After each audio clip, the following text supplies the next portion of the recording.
Buenos días a todos y a todas. Es para mí un placer realmente estar aquí reunido con todos ustedes, con amigos, intelectuales de primer nivel. Quiero celebrar la presencia del embajador de Uruguay, del embajador de Brasil que nos acompañan, José Octavio Bordón, querido amigo.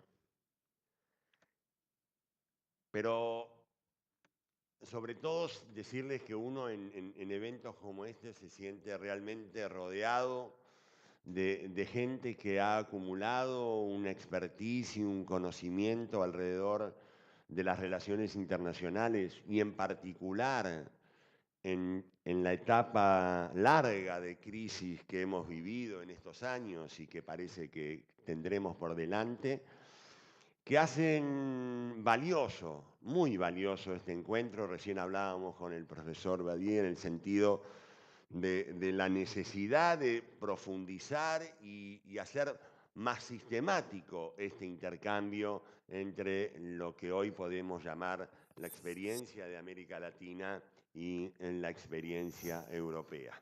Por eso esta iniciativa conjunta de la Universidad Nacional de 3 de Febrero, la Sciences Po de París y la Universidad Federal de Brasilia nos alienta y nos entusiasma, sobre todo porque la gravedad de las crisis internacionales originadas en el mundo desarrollado, originadas en Estados Unidos y en Europa, pero con consecuencias en nuestro país, nos reclaman y nos exigen a todos, a quienes tenemos responsabilidades de gestión, pero también a los pensadores y académicos, a sumarnos a una reflexión mucho más profunda. Por eso quiero agradecerle a mis amigos y autoridades de la UNTREF, a Aníbal Josami, a Agustín Colombo, la posibilidad de participar en un panel tan destacado junto a mi amigo Marco Aurelio García y al profesor Bertrand Badie.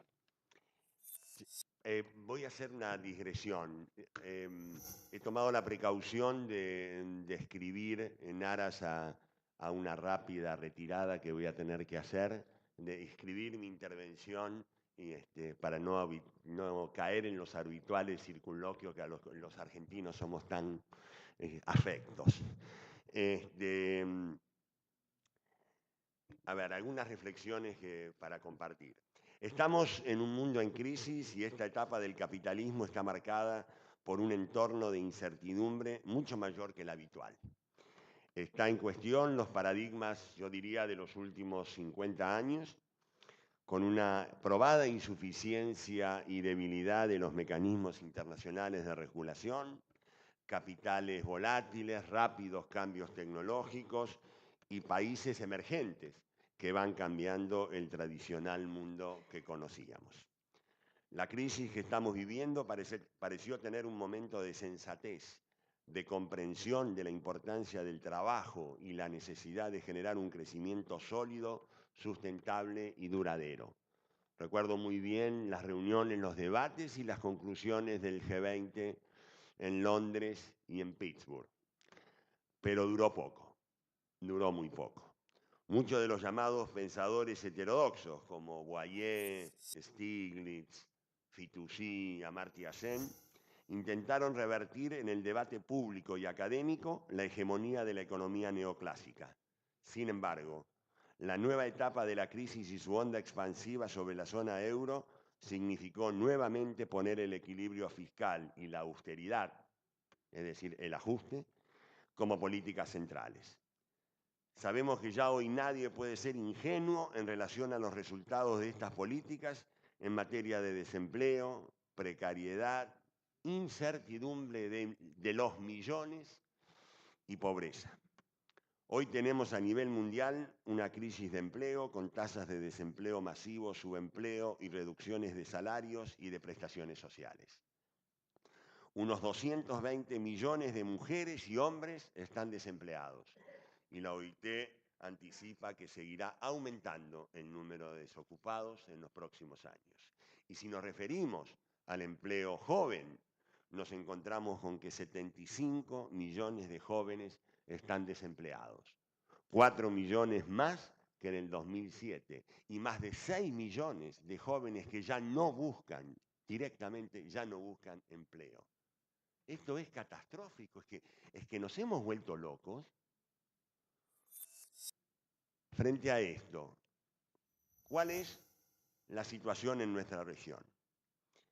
Estamos, como decía Fernando Calderón, atravesando un nuevo clima de época, tanto en materia de políticas públicas, de inserción internacional, como de empleo y trabajo.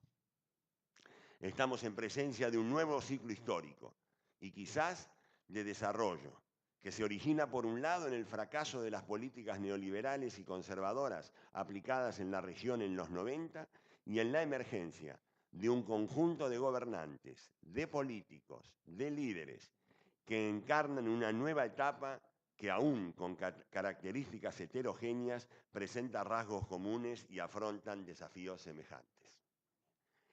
Esta convergencia cristalizó en hitos muy significativos en el espacio Mercosur, en UNASUR y en la afirmación de posiciones comunes y compartidas en los ámbitos multilaterales. También esta nueva época tiene otra característica. Reaparece, se reactualiza una noción de Estado que mediante políticas activas articula las diferentes dimensiones con la sociedad, con la economía, en lo que podríamos definir a grandes rasgos como modelos de desarrollo económico con matriz diversificada, integración nacional y de inclusión social a partir del trabajo y la protección social. No olvidemos de dónde venimos, no olvidemos nunca de dónde venimos. América Latina es la región del planeta más desigual. Nada más que en los 90 se crearon 75 millones de pobres. Mi aporte a este debate, lo pensé bastante, puede ser más interesante desde el trabajo, porque a mí me ha tocado ser el ministro de Trabajo de los últimos 10 años, el ministro de Trabajo de dos presidentes como Néstor Kirchner y Cristina Fernández de Kirchner, que han puesto la centralidad del trabajo como eje de las políticas públicas en nuestro país. Hoy, a nivel global, regional y local, el trabajo sigue siendo un desafío.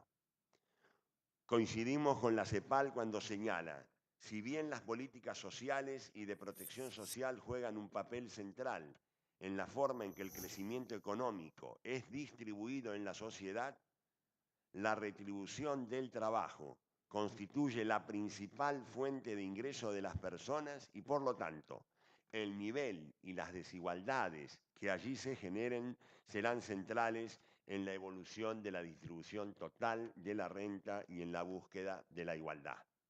Cierro comillas.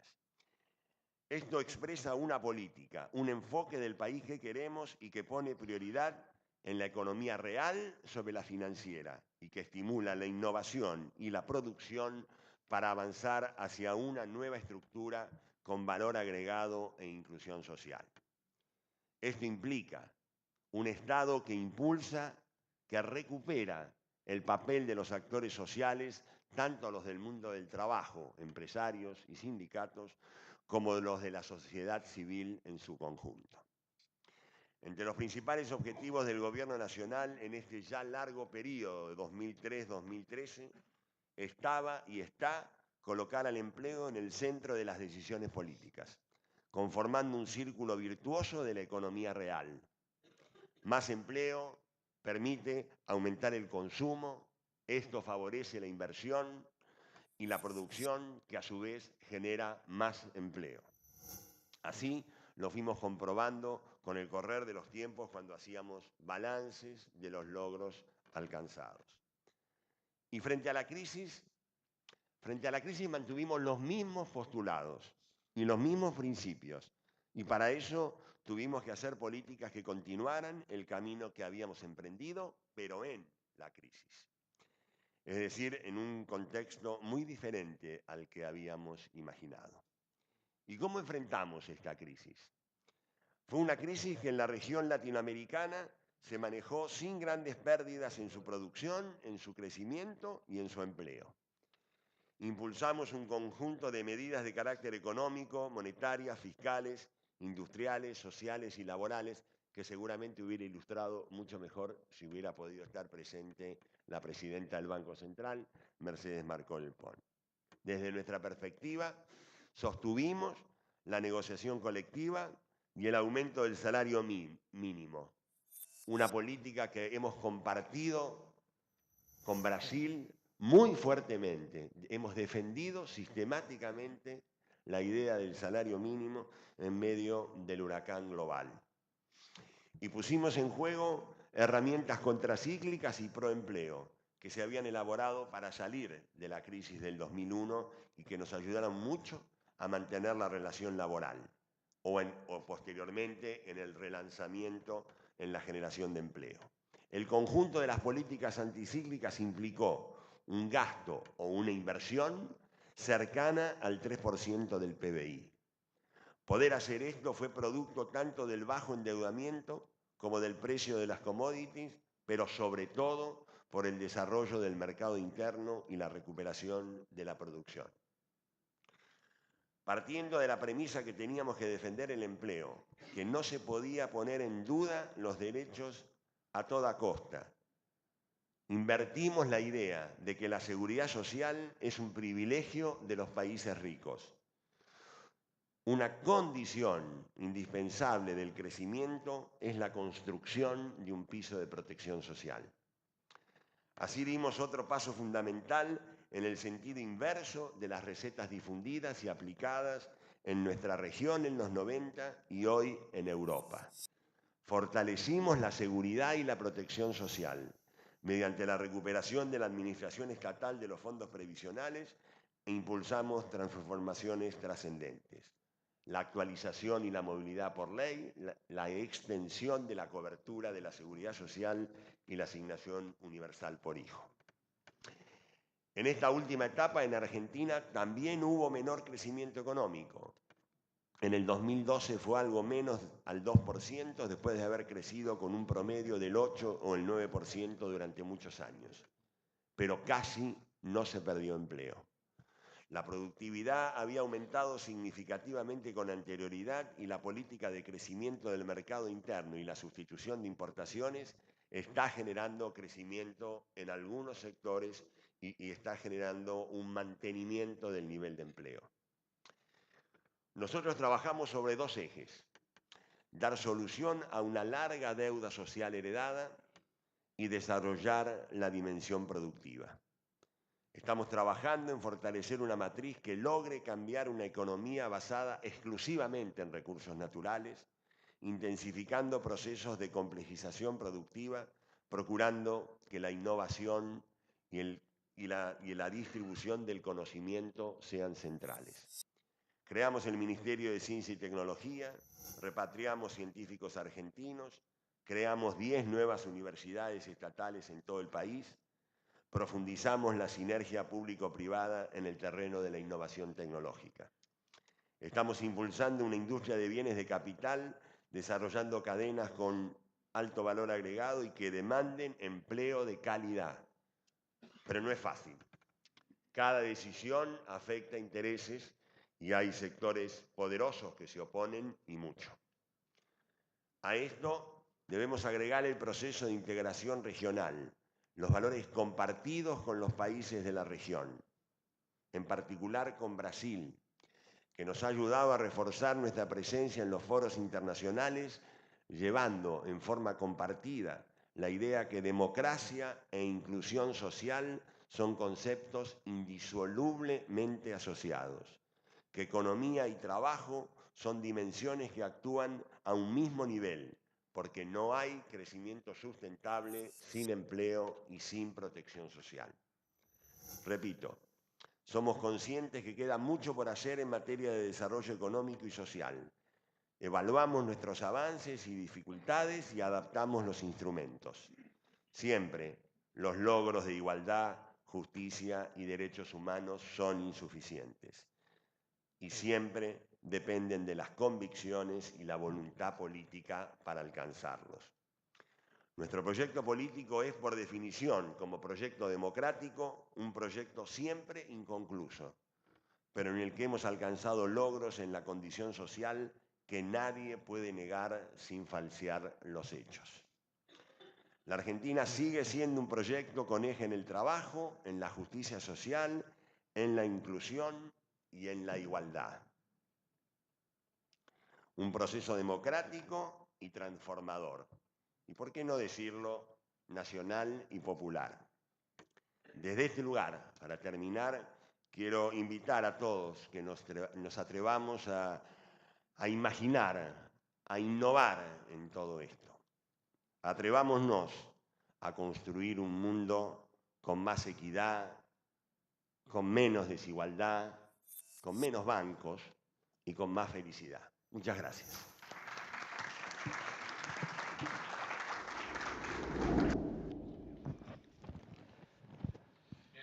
Muchas gracias, señor rector. No quiero abusar de tiempo en esta sesión inicial, pero quiero expresarles hasta qué punto este seminario es importante para nosotros como investigadores universitarios franceses. La ciencia política de las relaciones internacionales no puede continuar del mismo modo en que nació. La ciencia política de las relaciones internacionales nació como una ciencia de club, es decir, una ciencia forjada en Estados Unidos y que organizó un pequeño mundo que reunía l'Amérique du Nord, prolongeant cette idée, ce fantasme si accroché en Europe que tan enganchada en Europa de que las relaciones internacionales se tratan de un asunto europeo, es una cuestión europea a la que Estados Unidos adhirieron, convirtiéndose ellos mismos en una potencia europea. Y esta insistencia como investigadores libres, como investigadores del mundo, esta postura siempre me molestó considerablemente y por esa razón, cuando la Universidad Nacional de 3 de Febrero me honró el año pasado de otorgarme el título de profesor honorario, yo propuse a mi amigo el rector Josami armar este seminario con nuestros amigos brasileños para recentrar el estudio de las relaciones internacionales e ir hacia nuevas perspectivas. Estas nuevas perspectivas, simplemente, perdón por la modestia de la cosa, pero bueno, la idea es hacer relaciones internacionales, pero que se conviertan en una ciencia mundial y no una ciencia regional. Entonces, ¿qué quiere decir esto? Hacer relaciones internacionales a escala mundial y que sea una ciencia de su tiempo. Hay tres eslóganes que quiero mencionarles que yo pienso que tendrían que estar en el centro de esta reflexión de estos 2 días y que nosotros vamos a reanudar anualmente en uno de nuestros 3 países. Quiero ante ustedes abogar en favor de estas 3 características que refundan las relaciones internacionales para hacer de ellas relaciones mundiales. Es lo que yo llamaría los tres inclusión, intersocialidad, interdependencia. 3 IN. Son 3 palabras, inclusión, intersocialidad e interdependencia, que me parecen que están en el centro de una ciencia de las relaciones internacionales mundializadas. 3 palabras que no existen en el vocabulario de la teoría de las relaciones internacionales. Yo lo verifiqué, yo busqué todos los índices, hice entrevistas a los padres de esta disciplina. Son 3 palabras que cuando son pronunciadas ante los actores políticas, y no voy a tener la crueldad de nombrar a nadie, pero que provocaron una reacción de crispación que concluyó en una frase terrible: no entiendo qué pretende decir usted. Bueno, le voy a explicar qué es lo que yo pretendo decir. Inclusión. Inclusión quiere decir que por primera vez en la historia de la humanidad, por primera vez en la historia de la humanidad, todos los hombres, todas las mujeres que componen la humanidad están reunidos en un mismo escenario mundial. Puede parecernos trivial hoy, pero cuando yo era estudiante, hace muy poquito, no era para nada trivial esto. Y cuando se constituyó la ciencia de relaciones internacionales en vísperas de la Segunda Guerra Mundial, esto no quería decir nada. Solo un tercio de la humanidad de 1945 participaba de las relaciones internacionales. Hoy el 89,5%, salvo los palestinos, digamos, todo el mundo menos los palestinos. Entonces, una ciencia inclusiva significa que Europa ya no es el campo de batalla del mundo. Ustedes no pueden imaginarse, amigos, ¿cómo cuesta que esta idea aprenda en Europa? Porque después de todo, Europa, desde nuestra fecha fetiche de la paz de Westfalia, Europa siempre fue el lugar de los enfrentamientos internacionales, siempre fue el campo de batalla del mundo. Entonces, los diplomáticos europeos, con mucha lógica, consideraban que los asuntos internacionales eran un tema de ellos. Y hoy, por primera vez desde 1648, el campo de batalla ya no está en Europa, sino que son ni siquiera en Occidente. Y la diplomacia europea, la diplomacia occidental, está obligada a hacer a presentarse como gendarme, como protector del planeta, con sufrimientos y conflictos que ya no son los de ellos. Este es un cambio absolutamente fundamental. Y la razón por la cual queremos trabajar con nuestros amigos argentinos y brasileños es porque comprendemos que aun cuando entre los europeos nos amemos mucho, incluso así tenemos que aprender de aquellos que no pertenecen a este pequeño club que forjó la historia diplomática occidental y que también formó nuestros conceptos de ciencia política y que hoy todavía sigue manejando los principios de la diplomacia mundial. Señoras y señores, ¿cómo podemos plantear el problema de la inclusión en el escenario mundial practicando una diplomacia de exclusión? ¿Cómo podemos regular 194 estados del planeta a partir de una elección de las deliberaciones de 8 más uno, porque bueno, es el G8 que es 7 más uno, ¿eh? Y que el G20 llega a la hora del café, cuando ya se terminó todo. ¿Cómo podemos, cómo podemos pensar la regulación mundial? ¿Cómo podemos entonces administrar los conflictos mundiales, es decir, los sufrimientos mundiales, únicamente a partir de la elección de aquellos que hoy están privados de sufrimiento, dispensados de los sufrimientos?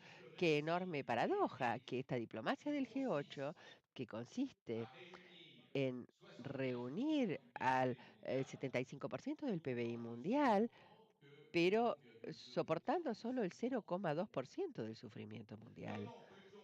¿Cómo podemos esperar resolver conflictos sin incluir a los actores locales en eso?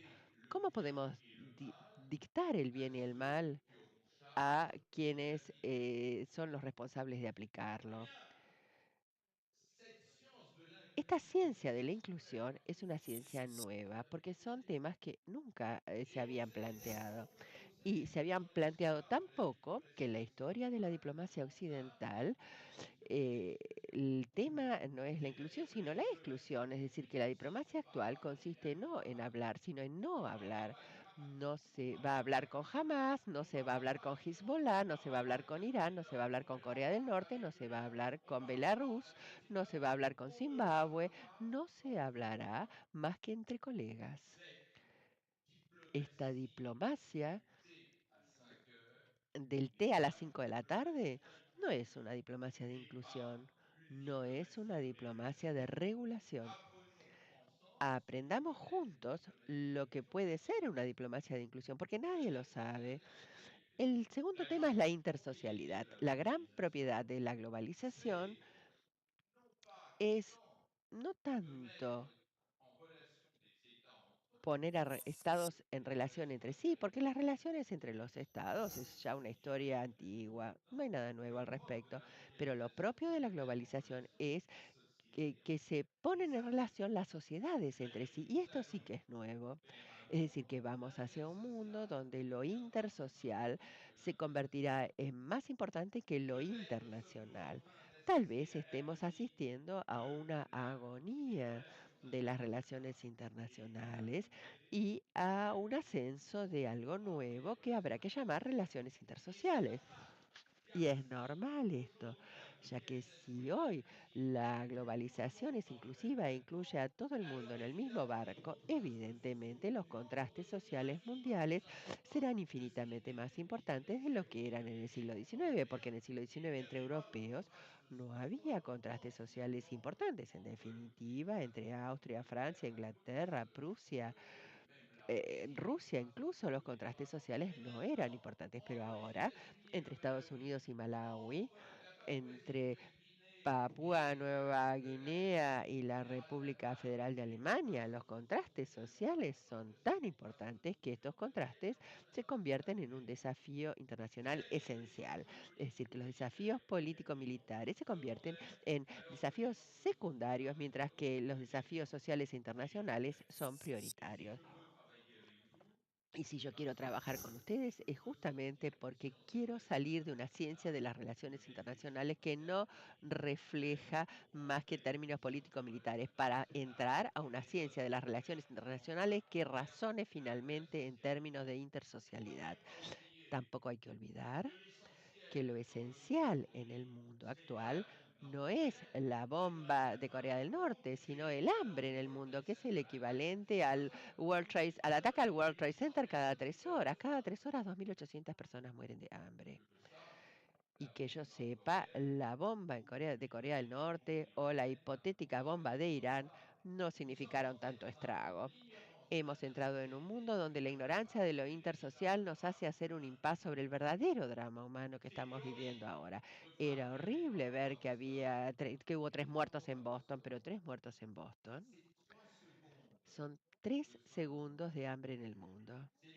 Es el equivalente a 3 segundos de hambre en el mundo. ¿Y creen ustedes que las familias de aquellos que mueren de hambre permanecen indiferentes con respecto a sus destinos? ¿No?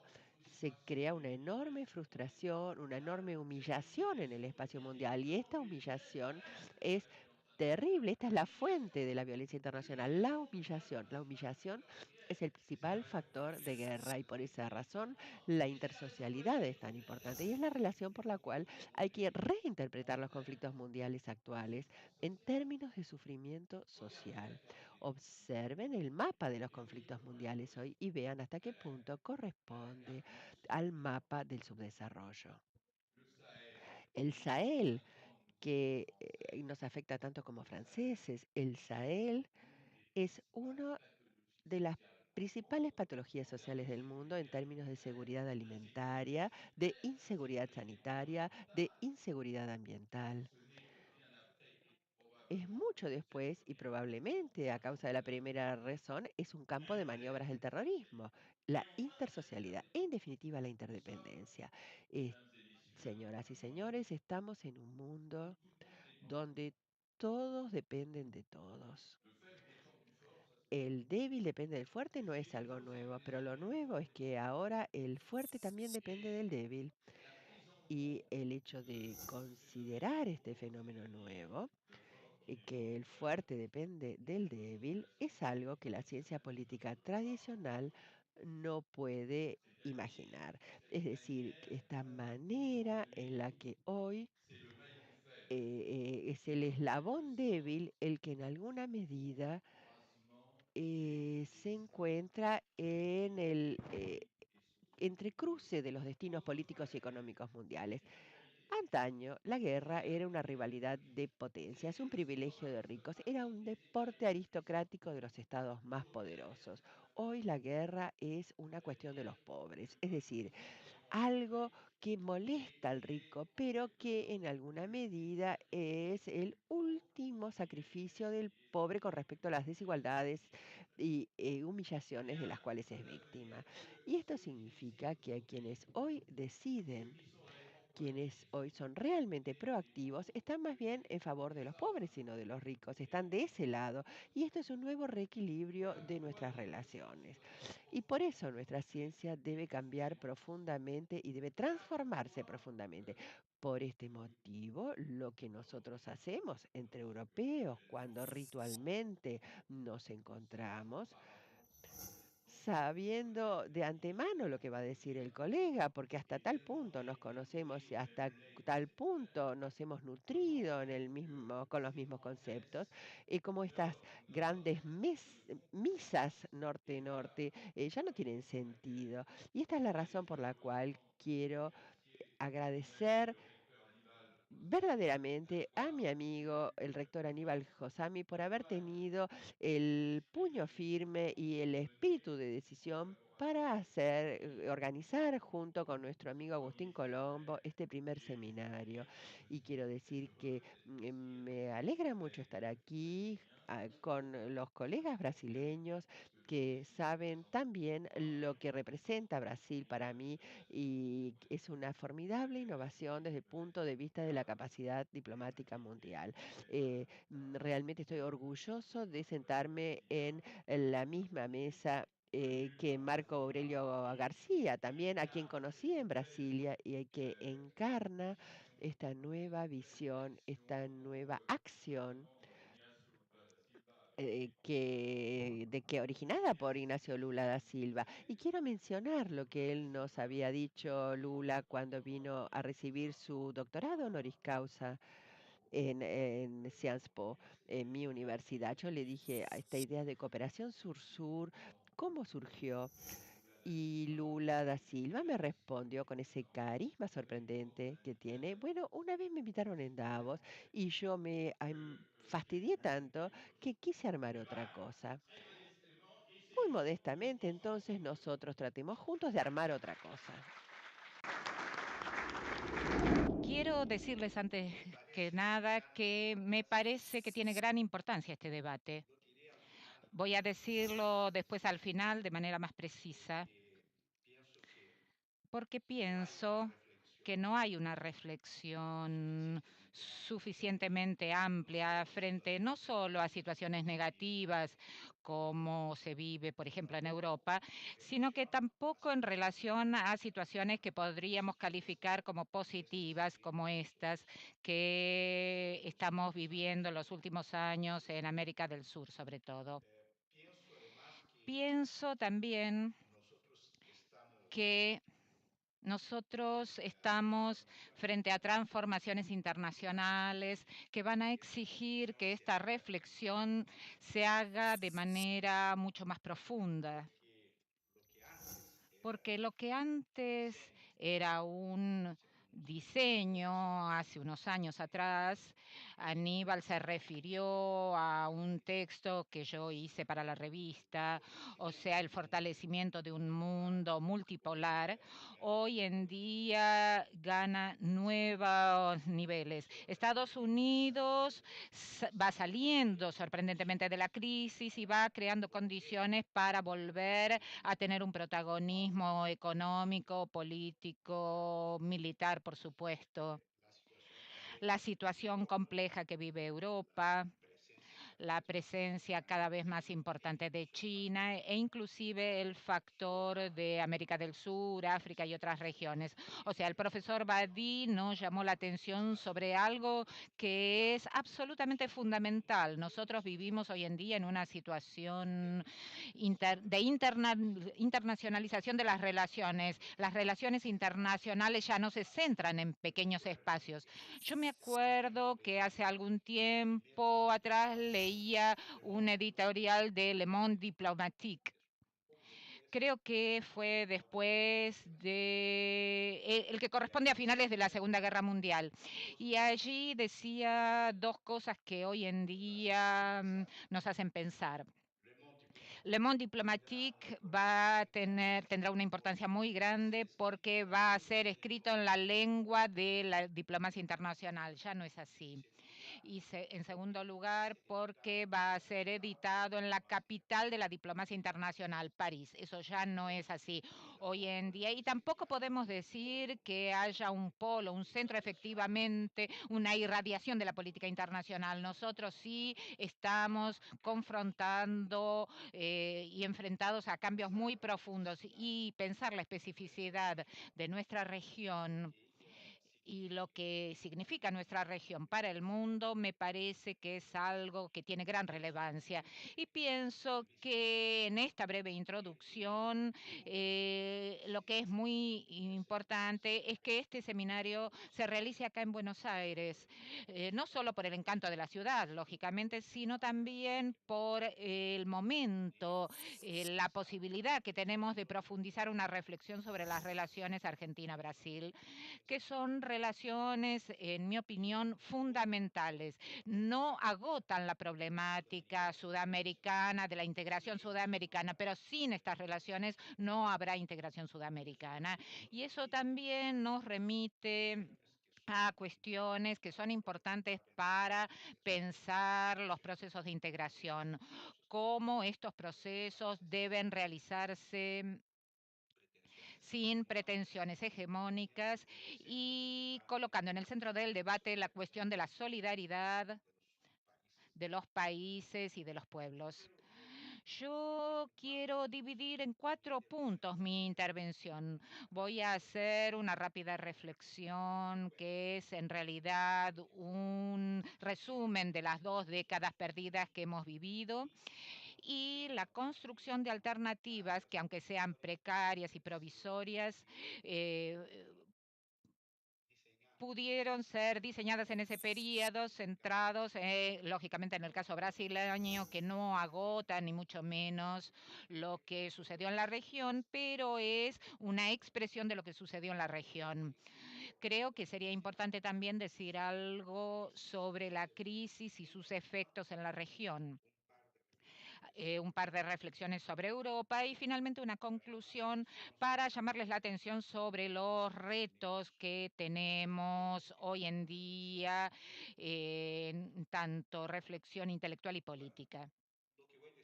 Lo que voy a decir sobre las 2 décadas perdidas será más bien un resumen muy resumido de lo que hemos tenido. Hemos tenido una situación en los años 80 y 90 de estagnación, de endeudamiento interno y externo, de concentración del ingreso y exclusión social.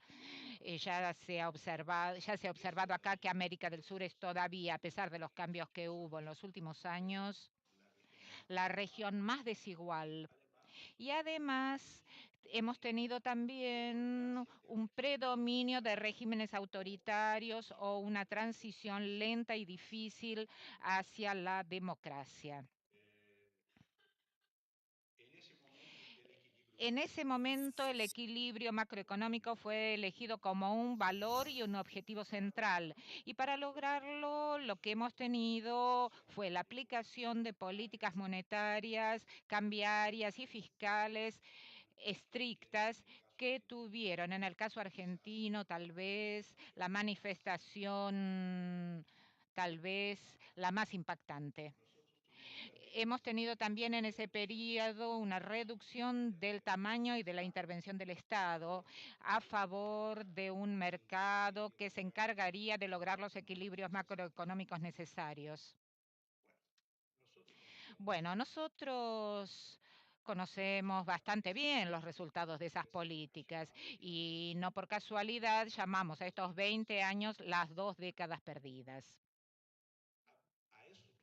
A todo esto debemos agregar que el proceso de inserción internacional y de integración de la región se vio profundamente comprometida. Por un lado, porque la inserción no aparecía como un valor más importante, como un valor preferencial, sino que lo que estábamos asistiendo a una búsqueda de un acercamiento cada día más fuerte con las potencias, particularmente con Estados Unidos. Obviamente no voy a entrar en grandes consideraciones sobre las relaciones carnales enunciadas por un canciller aquí con Estados Unidos como el buen camino. Tampoco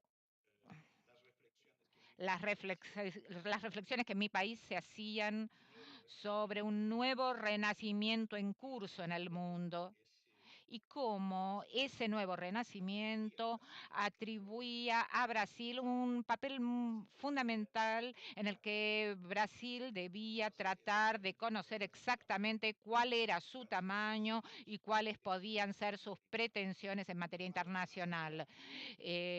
No debemos ir más allá, debemos encargarnos de algunas cosas, a lo sumo la política regional y punto.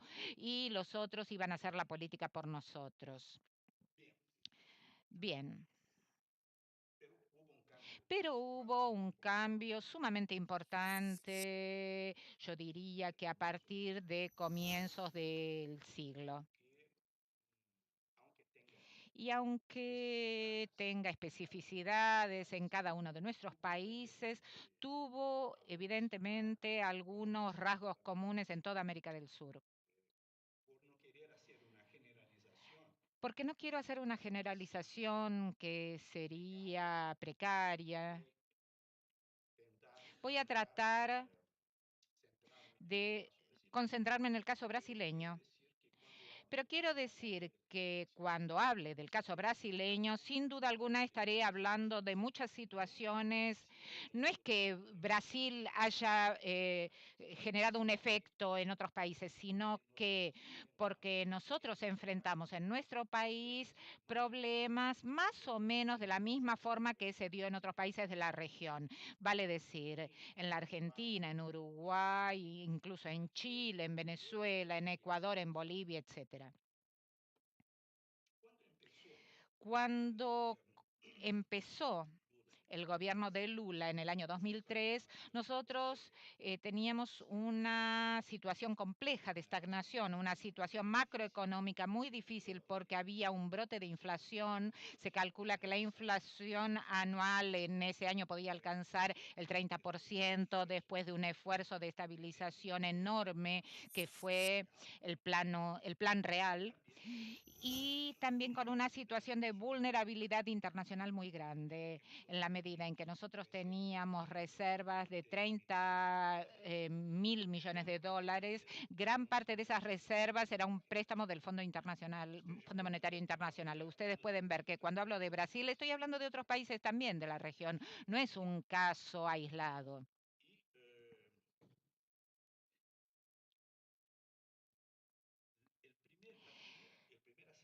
El primer acercamiento a este tema para nosotros no fue justamente tratar de enfrentarlo con los métodos tradicionales, enfrentar esta situación con los métodos tradicionales, sino que hubo una mirada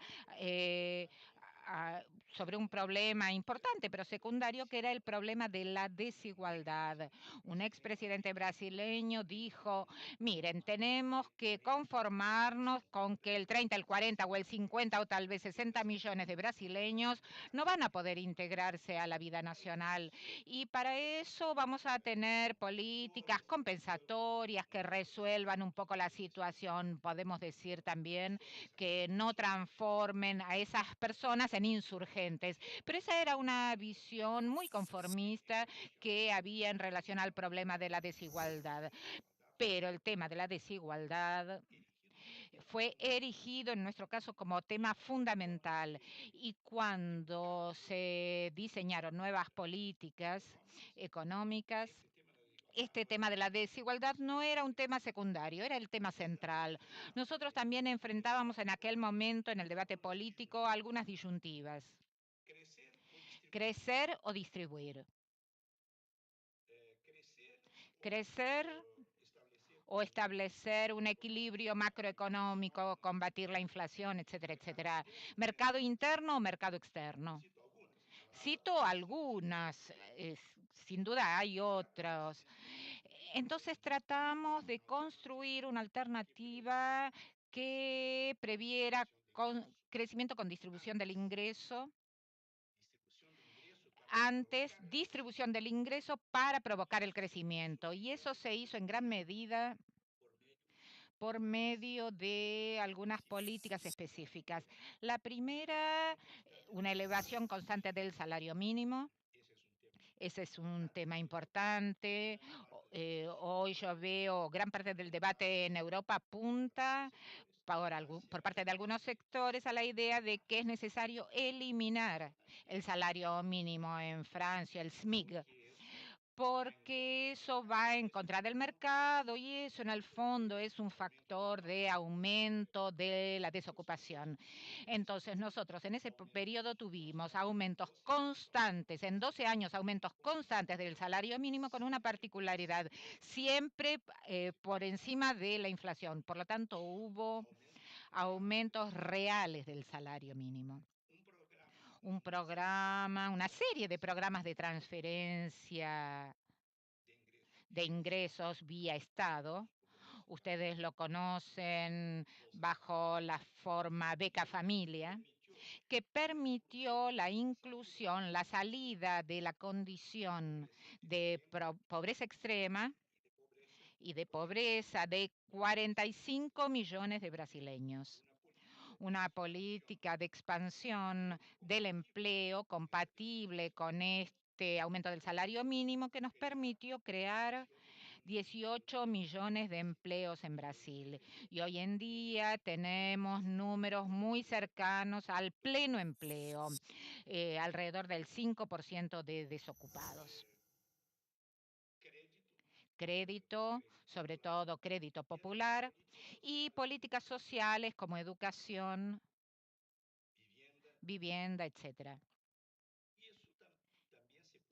Y esto también se pudo hacer con control de la inflación, a pesar del hecho de que a veces hay más en la prensa que en la realidad la amenaza de un brote inflacionario. En la verdad nos tenemos promedios de inflación muy tranquilos en Brasil, que obviamente siempre deben ser observados con preocupación, porque la inflación es un proceso de corrosión del ingreso de los pobres sobre todo. Pero creo que hoy en día estamos en una situación tranquila. Deuda interna que se redujo de manera impresionante y la deuda externa muy ligada a la expansión del comercio exterior, pero no solamente eso.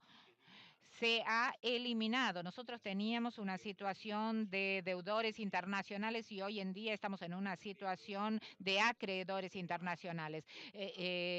Me acuerdo además de algo sumamente significativo, que en una misma semana Argentina, Uruguay y Brasil pagaron su deuda ante el Fondo Monetario Internacional y hoy en día somos nosotros los que prestamos dinero al Fondo Monetario Internacional y logramos mejorar considerablemente nuestras reservas. Nosotros tenemos reservas por 25.000 millones, tenemos más de 370.000 millones. Todo esto se ha hecho, y no es poco, con el fortalecimiento de la democracia en todos los países de la región y con una política de integración regional muy fuerte.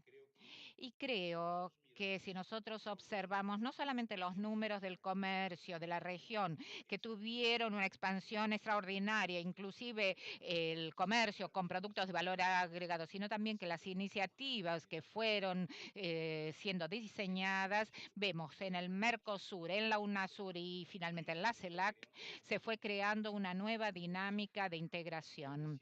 Quiero decirles que en lo que se refiere a Brasil, hubo una clara decisión en el gobierno Lula que se mantuvo en el actual gobierno, en el gobierno de Dilma Rousseff, de asociar en gran medida el desarrollo de nuestro país con el desarrollo de la región.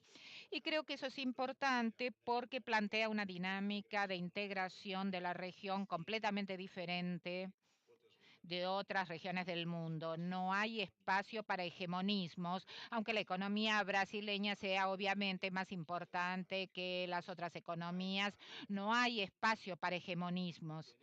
y debemos desarrollar una política que permita incluso resolver los grandes problemas que enfrenta la integración. Por ejemplo, la asimetría de nuestras economías. Eso no se resuelve solamente con el comercio. Al revés, si insistimos exclusivamente en la dimensión comercial, lo que vamos a tener es una profundización de las asimetrías. Eso se resuelve con la creación de cadenas de valor, pero sobre todo con la resolución de los gravísimos problemas de infraestructura que tenemos en la región. No hay integración si no hay infraestructura física, energética. Y eso yo creo que es una de las tareas que UNASUR tiene por delante. Paso a la segunda cuestión. Cuando nosotros vivimos la crisis de 2008, que es una crisis cuyos efectos se hacen sentir hasta el presente, tuvimos una reacción por parte de las economías sudamericanas bastante distinta de las de otros lugares del mundo. Uno de los factores muy importantes en ese periodo fue el hecho de que las políticas en curso en casi todos los países, pero estoy pensando en particular en Argentina y en Brasil, habían permitido la creación de un gran mercado de bienes de consumo. Claro, si se aumentan los salarios, si se agranda el crédito, se da más crédito, si se reduce la pobreza absoluta y la pobreza general, pasamos a tener personas que ahora tienen un rol importante en la producción, en el consumo y yo diría en la ciudadanía, porque si uno no está en la producción, no está en el consumo, está en la ciudadanía formal, pero no en la ciudadanía real.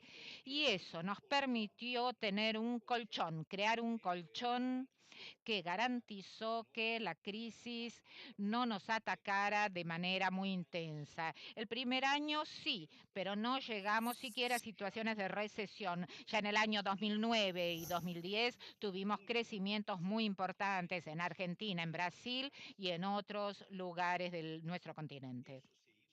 Eso se hizo también en varios países con una reconstitución de la infraestructura. Ya no hablo solamente de la infraestructura regional, sino también a nivel nacional. Tenemos en claro que en las 2 décadas perdidas se perdió también un gran esfuerzo en función de la infraestructura y nuestros países se organizaron para ser países pequeños y desiguales. ¿Para qué tener ferrocarriles? ¿Para qué tener grandes carreteras? ¿Para qué tener aeropuertos, puertos, etcétera? Si el país tenía una actividad económica reducida y no tenía expectativas de que su actividad creciera. Hoy en día una de las cosas que la gente reclama en Brasil, algo que lo grafica muy bien, es el hecho de la situación de los aeropuertos y de los aviones. Qué terrible que es tener gente pobre en los aviones, que no saben portarse bien en los aviones. Los aviones se han convertido en algo insoportable. Sí, es verdad, esa es la herencia de décadas de preparación de nuestro país para tener un país pequeño y desigual.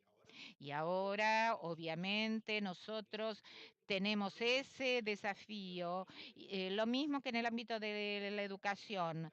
¿Para qué la educación? Aunque todos digan que la educación es un gran valor, que es fundamental y se cite a Corea, etcétera. Pero en realidad, ¿para qué la educación si esa gente va a empezar a tener ideas propias y además esta gente va a ir cayendo, va a ser empujada a la desocupación o al empleo precario? Entonces, durante un largo periodo, nuestros ingenieros se transformaron en economistas y fueron a trabajar en los bancos. Otros fueron a ocuparon puestos de taxistas. No había un estímulo a ese tipo de profesiones. Hoy en día nosotros tenemos un déficit de ingenieros en Brasil y nos va a demorar algunos años resolverlo, más allá de todos los esfuerzos de creación de nuevas universidades, etcétera.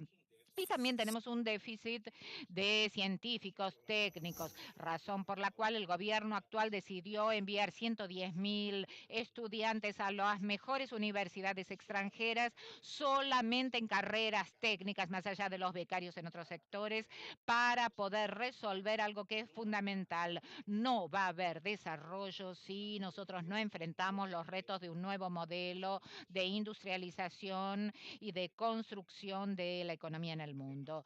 Además, estamos formando a 8 millones de obreros, calificándolos a estos 8 millones de obreros, porque el gran tema que enfrentamos es que muchas veces tenemos una ausencia de una fuerza de trabajo calificada para los nuevos retos. Entonces, yo creo que este fenómeno,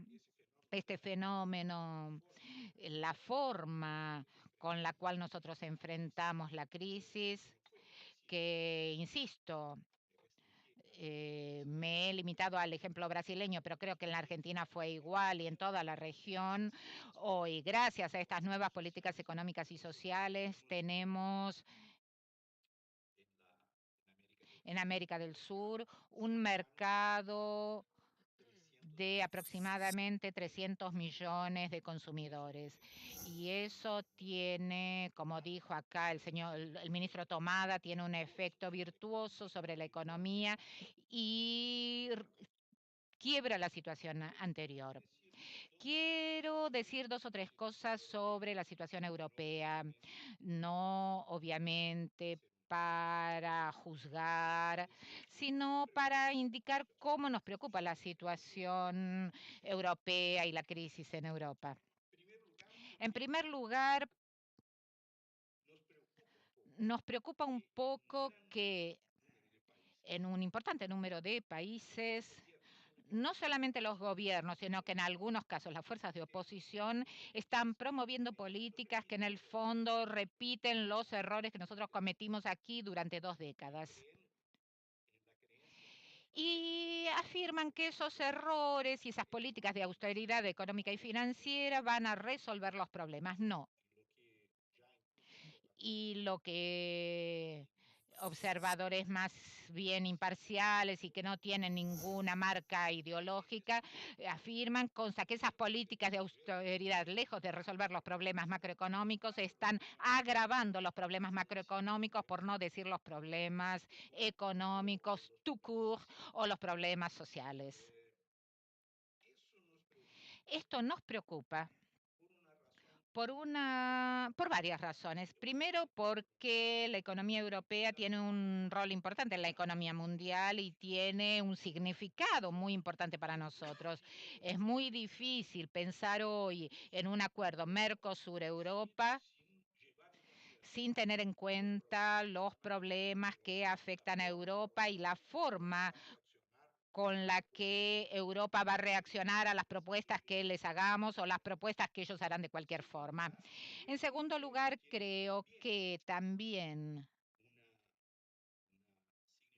tiene un importante significado la crisis europea porque la Unión Europea durante un largo periodo se nos apareció como un modelo, como un proyecto que con los ajustes necesarios, siempre fue necesario hacer ajustes de apreciación, pero había un criterio de que la Unión Europea era una experiencia que nosotros podríamos repetir aquí y sobre todo podríamos repetirla con más facilidad inclusive porque no teníamos en el pasado litigios tan grandes como tuvo Europa y apreciábamos el valor de aquellos que hicieron de Europa de los 6, que después fue creciendo, una respuesta a tragedias que habían sufrido Europa durante 100 años.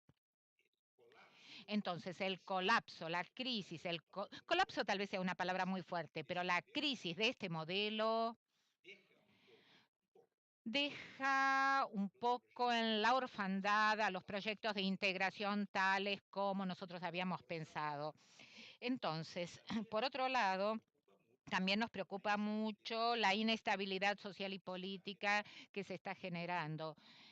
Y cuando yo hablo de inestabilidad, no estoy hablando solo de lo que muchos presentan como populismos de derecha o en algunos casos populismos de izquierda. A mí no me gusta esa calificación. Los argentinos saben muy bien por qué no me gusta esa calificación.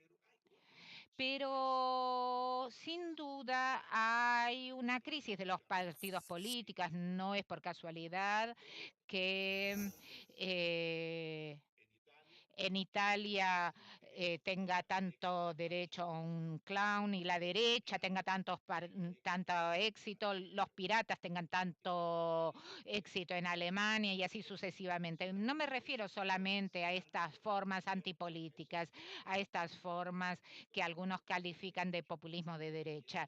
Yo me refiero también a los intentos que hubo de dar solución a las crisis en algunos países, en Italia y en Grecia en particular.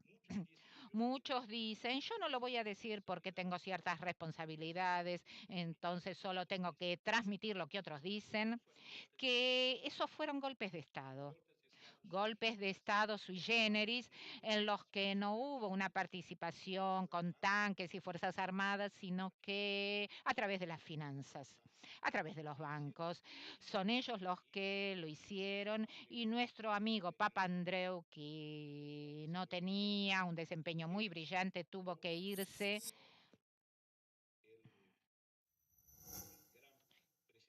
Y el gran presidente del Consejo Italiano, Berlusconi, también tuvo que irse y ceder su lugar a un equipo del área de finanzas. Yo me tomé el trabajo de leer los currículums de los ministros del gobierno de Monti. Todos habían salido de organismos financieros internacionales o de bancos. Este es un problema grave, es un problema real, porque nosotros no podemos estar de acuerdo que con todos los logros democráticos que hubo en el mundo tengamos este tipo de soluciones ante las crisis. A lo mejor algunos ya se deben estar animando y están queriendo resolver lo que ellos consideran crisis de esta forma en nuestra región. Y por otro lado, el abandono del estado de bienestar, que fue un factor absolutamente fundamental, inclusive para inspirar a las fuerzas progresistas en la región. Nosotros vemos también, y para finalizar, la crisis de un proyecto político que yo osaría de llamar de postcomunista y postsocialdemócrata, postsocialdemócrata en su última fase, que también nos deja un vacío importante. Quiero concluir con un tema que mencioné en el comienzo.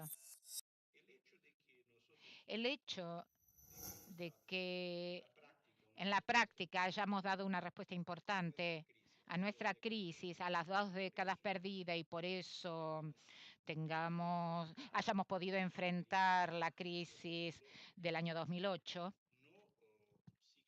no significa que no tengamos gravísimos desafíos por delante, desafíos que no son solamente consecuencias de las herencias recibidas, sino también herencias de consecuencias por nuestra dificultad en el plan económico y social y en el nivel político, todo lo que la situación exige. Yo creo que esto nos permite valorizar este tipo de encuentros y otros, muchos otros. Yo me acuerdo que hace unos años atrás tuvimos un debate en la Universidad de Princeton, en Estados Unidos. Estaban presentes algunos candidatos a la presidencia de la República en nuestro país, que no ganaron las elecciones inmediatamente o lo ganaron después. Lula estaba presente y Lucho Mayra, que fue embajador de Chile acá en la Argentina, un intelectual que tiene una gran sensibilidad en relación a los problemas de la política internacional. Él dijo algo que puede parecer un poco exagerado, pero que tiene sentido. Él constataba ya que las izquierdas estaban mejorando mucho su posición en la región, pero que no tenían un proyecto claro. Entonces utilizó la famosa, citó una frase que la había escuchado, antes teníamos ideas y no teníamos votos, hoy tenemos votos pero no tenemos ideas. Es cierto que tenemos votos, pero no es tan cierto que no tengamos ideas. Pero yo creo que una cosa importante es que hasta ahora no fuimos capaces de siquiera construir una narrativa de nuestras experiencias. Este me parece un aspecto fundamental, porque sin construir esta narrativa yo no creo que podamos efectivamente dibujar, diseñar un proyecto con significado más estratégico. Yo hoy ya no me siento fascinado por proyectos completos, acabados, porque sabemos que en la mayor parte de los casos eso no resulta bien o peor, resulta equivocado. Yo creo que debemos avanzar en algo. Acá estamos avanzando en una cuestión fundamental, que es avanzar en las relaciones internacionales. En los casos nacionales creo que es fundamental ver que no es posible decir que estos 10, 12 años hayan sido solo un paréntesis en una historia marcada por desigualdades y autoritarismo. Muchas gracias.